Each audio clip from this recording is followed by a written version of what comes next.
Gather round, my children, there's a story I must tell about our town of Flossbeck and a lady named Belle. Belle Lettres bought the town saloon, she painted out the O. So now it's a salon where all us cultured cowboys go. Marshall comes here. To him, it's like a school. And Belle, she is his teacher. And his test, well, it's a duel. A duel with Bad Bart Braggart, an outlaw, that's for sure. And the weapons for this fight will be literature. Literature? There you are, Handsome Hank. How's Handsome Harry? Oh, he's happy and healthy, thanks. Oh, good. Now, that book is due back in 2 weeks. I hope you enjoy it. Well, thanks, Belle. Good night now. Good night. I'd like to take this book home. Why, did I? Another book of poetry? Shh. My little Trixie just loves to listen to me read poems to her. Well, I think that's nice. There you are. Good night. Thanks, Belle. Good night. Well, Steinway, I guess that's it for tonight. I wonder why the marshal didn't come in tonight.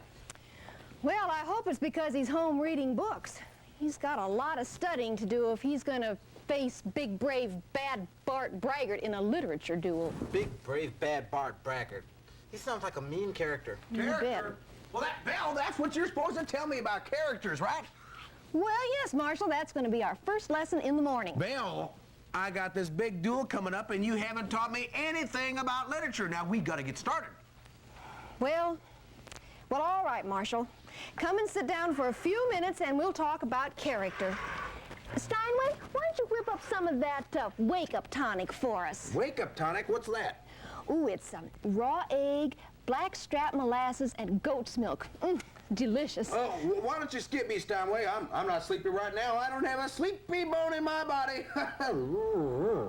Well, all right, Marshall. Now, look, I made some cards for the stereoscope that I thought might help you learn about characters. Well, that was very thoughtful. I just love to look at pictures.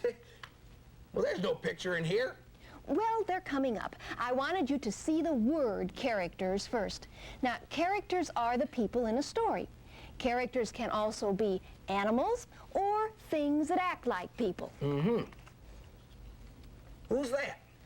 What? That's Little Red, what's her name? Little Red Riding Hood. She's a character in a story who is a person.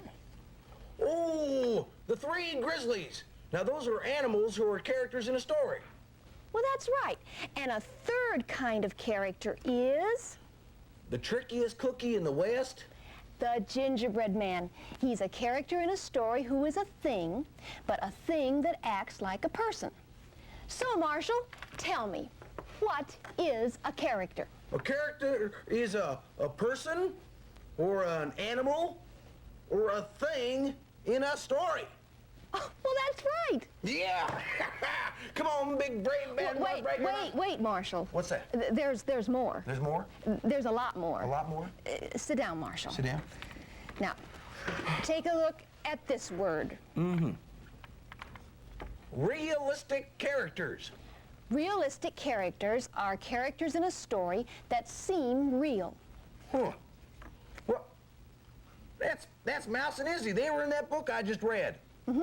Now tell me, did they seem like real boys to you? Well, yeah, they did seem real to me. They seemed real, but they were not. That author, Betsy Byers, made them seem real by the things she told us about them. You see, Marshall, an author builds a character in much the same way that an artist paints a picture of someone. Now, just take a look at this picture. Ooh! Belle, cover your eyes. There's a naked person in my stereoscopic scope. There is not. That's an outline of a person. Well, who is it? Well, let's say that that's the beginning of a character. Now, the author tells us something about that character to bring it to life. For example, that might be a 12-year-old boy with red hair and blue eyes and freckles. I'm starting to see him. Well, we're beginning to fill in the character. Now, suppose the author says that the boy is tall and skinny and loves to play baseball. Hey, he's starting to look like Handsome Harry and Handsome Hank's kid brother, Handsome Herman. He's beginning to be a realistic character. But Marshall, in order for that character to really come to life, the author needs to tell us much more. Now, what are some things that the author could tell us about that character? Well, what's his name? And can he ride a horse? Right. Or, what does he like to do? What makes him angry? How far can he spit? What makes him sad? What does he want to be? Right, Steinway.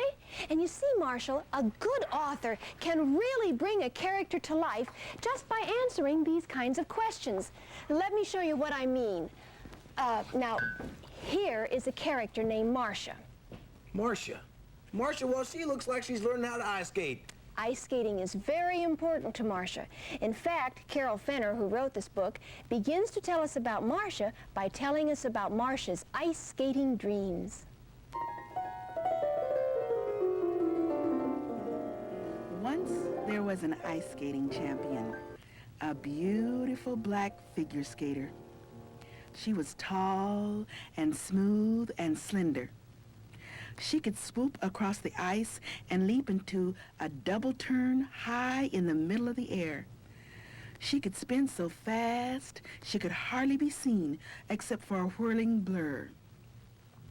She could also do a flying camel, a beautiful slow spin on one leg, her body bent sideways into her reaching arms. But there was only one person who knew where she lived. A girl named Marcia knew, because the beautiful black figure skater lived inside Marcia's head. The big gleaming skating arena lived in Marcia's head too, and the music that was played, and the audience in the shadowy stands. There in the audience of her dream sat her mother, her mouth round with surprise. Sometimes her father, who had died when she was little, was there. His face was dim and smiling, and he would clap his big hands gently to the music. Her older brother, Leonard, was always there, feeling sorry he had ever called her fatty. They all watched as she skated in the silvery arena. She was tall and smooth and slender. She never missed a turn. She never moved out of step with the music. She never fell down. In Marcia's wide-awake real life, she had been watching the championship skaters on television ever since she was 6. She had never seen a black skater on TV until the year she turned 8. Then, suddenly, there she was, slipping across the screen, a bold figure against the ice. Marcia's mouth had dropped. Then she had watched critically. But the black skater never faltered. She finished her piece with a slow, melting spin. Marcia had let her breath out with the spin. Her dream was beating fiercely in her heart. Marcia herself had never skated with real ice skates on real ice. Sometimes she skated without skates. She would stand alone in her room, her arms lifted in the empty air. She would bend forward and extend one leg behind. But that was not nearly as satisfying as being the champion star skater who lived in her head. In just a few pages, we've learned a lot about Marcia. She's a little girl with a big dream, and her dream seems a long way off. I mean, she's a little clumsy, and she doesn't know how to skate. She doesn't even have a pair of ice skates. But Marcia holds on to her dream. Now, a year goes by, and as Christmas draws near, Marcia begins to hint to her mother that she sure would like to have a pair of ice skates for Christmas this year. On Christmas morning, the first thing Marcia saw was her stocking, bulging with tangerines and Mars bars and pretty pencils. Then her eyes flew over the piles of packages to a large box covered with red tissue. It had silver stars pasted into the shape of her initial, a big, starry M. Her heart crowded into her throat. She couldn't bring herself to open the red box right away. First, she opened a flat box with a red striped homemade apron in it. She unwrapped a new plaid dress with a lace collar. There were 2 new books for her, but her mind was on the box covered with red tissue. She grew first hot, then cold from excitement. She opened a paint set she liked and a baby doll she didn't. There was a gift of warm underwear from Aunt Jessie that her mother said she should be thankful for. Leonard gave her a flashlight, which he told her would keep her from tripping over her feet if she would keep it shining on them. Finally, the present covered with red tissue was the only one left to open. She tore at the tissue, careful not to rip into the big M. The box inside looked like the one her last year's winter boots had come in. When she opened it up, there inside the whispering tissue bulged the ugliest ice skate she had ever seen. For a while, Marcia just sat staring at the skates. Then, dumbly, she took them out of the box. "They were your Uncle Richard's," said her mother. "They were his skates when he was 7. He was about your size then. He kept them up real nice. They're almost as good as new." Marcia kept her eyes on the skates. Uncle Richard was old now. Old, at least 30. She could feel tears pushing to get out behind her eyes. "Your Uncle Richard is a fine skater," her mother continued. "He learned how to skate on those skates. They'll be a good start for you, Marcia, till we see how you take to skating." Marcia sat on the floor with the box at her side, the ugly skates in her lap.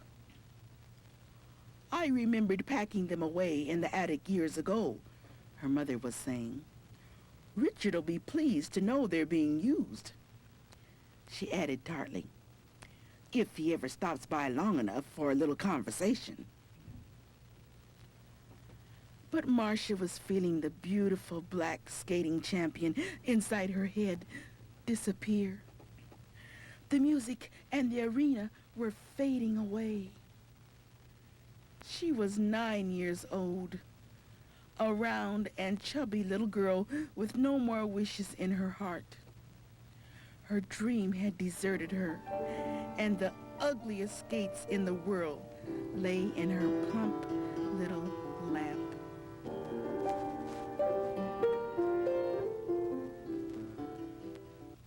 It was a pretty disappointing Christmas for Marcia, wasn't it? Yeah, I wonder what she's gonna do. I know what I hope she'll do. Well, what's that, Steinway? Well, Marcia has a dream, and people need their dreams to give them hope. I guess this poem by Langston Hughes says it best. Hold fast to dreams, for if dreams die, life is a broken winged bird that cannot fly. Hold fast to dreams, for if dreams go, life is a barren field frozen with snow. Hold fast to dreams, hold fast to dreams.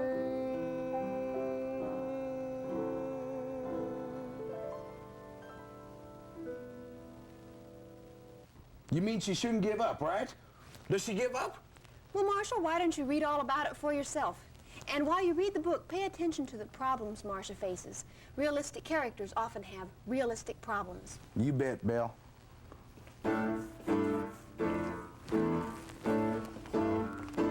Belle, what are realistic problems?